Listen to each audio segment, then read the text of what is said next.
you know how much of a big sports guy I am, Tony, and because there are so many great things to learn from sports. And oh my gosh, I just love the NCAA tournament. It just this past weekend was so amazing. You know, the benefits of sport, the intrigue of sport, the bonding aspects of team. Boy, you see teams bond before your eyes and come together.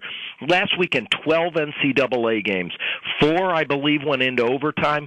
8 of 12 games came down to the last possession.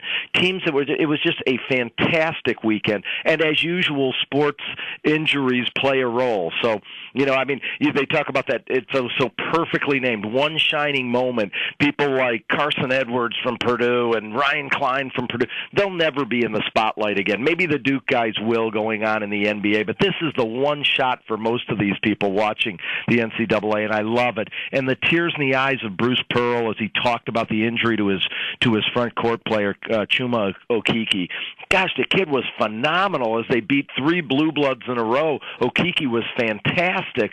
And then late in the game, and pretty much everybody knew it. You knew that Pearl, it was right in front of him when it happened. Other players around him knew this was a serious injury when he went down. A lot of us know in sports medicine know by the way it looked like an ACL, and sure enough, the next day, of course, it was confirmed that he had an ACL tear. In contrast, a lot of people were scratching their head about the injury that took Cam Reddish out of the Elite Eight game, and his was more of a non-structural injury, and so that's more of like a tendonitis tendinosis that apparently he'd had a while that just flared up so bad he could not play in that game against, I believe, Virginia Tech. So now Okeke's out, and I just wanted to talk about, we talk about ACL some, but there are a couple new things. The 2 new points about ACLs that I want to make in the sports medicine world.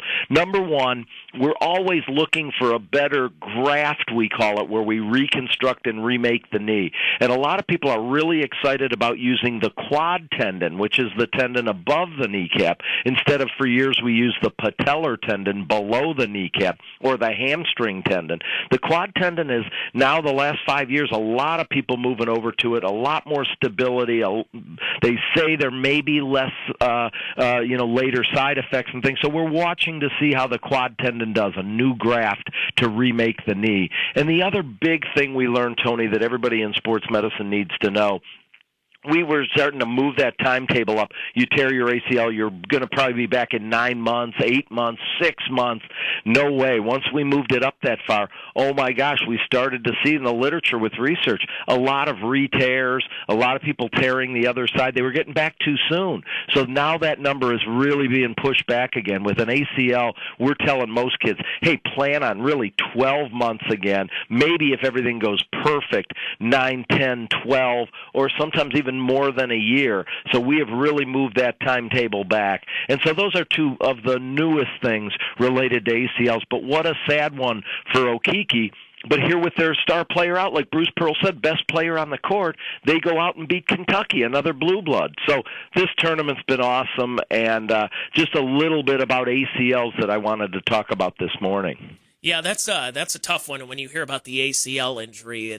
Because when you have a broken bone, and I saw this, I think Trey Turner last night from the Washington Nationals, he was trying to lay down a bunt, and he ended up breaking his finger. And there's a difference between breaking the finger and just dislocating it, and there's also a difference between when you, let's say, you broke your kneecap or you broke your leg, and when you're tearing tendons. And the tendons, it takes way, way longer for them to heal as opposed to just a clean break. For sure. And hands are really tough because they can be very different. They can be splinted and play the next day with some small, tiny fractures and other things, and they can be surgery that needs to be fixed and out for 3 months.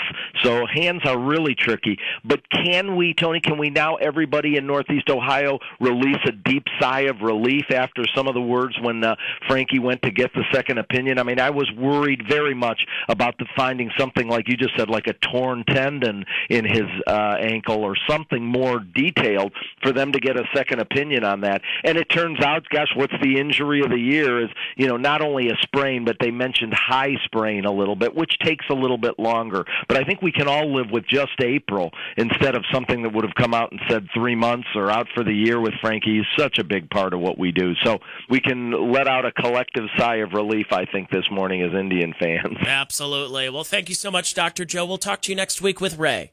Thanks, Tony. Have a great week. You as well. Dr. Joe Congeni, Sports Medicine, Akron Children's Hospital.